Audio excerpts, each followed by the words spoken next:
Bonjour, sur cette vidéo, je vais vous expliquer comment peut-on définir l'insight de notre cible. Pour commencer, je vais vous expliquer ce que c'est que l'insight.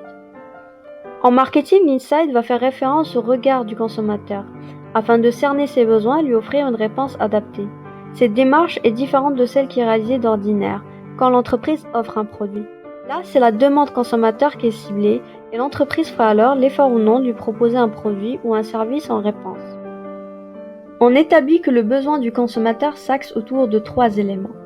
L'idée en elle-même, le consommateur va faire un souhait, il aimerait avoir la possibilité de.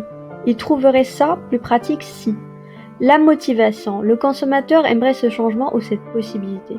Et enfin, l'attention ou le frein, le consommateur ne peut pas réaliser cette envie.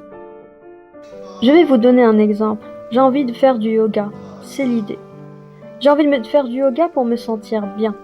C'est la motivation. Mais je ne peux pas m'inscrire parce que je n'ai pas assez d'argent. Ceci est le frein.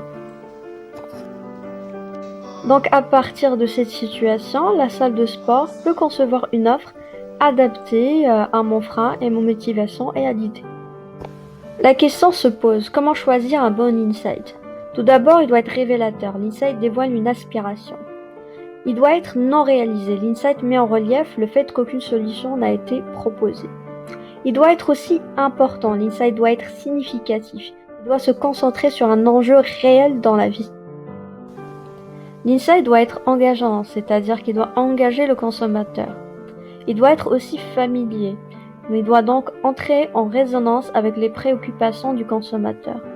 Il doit être aussi fréquent, c'est-à-dire qu'il est intéressant s'il concerne un problème récurrent. La question se pose, comment trouver cet insight? Généralement, les marketeurs font des études de marché, quanti et qualitatifs, pour cerner le besoin et l'insight du consommateur. Il y a aussi des outils de veille qui peuvent être intéressants. Donc la vidéo touche à sa fin, j'espère que vous avez trouvé le contenu intéressant. Quant à moi, je vous dis à très bientôt.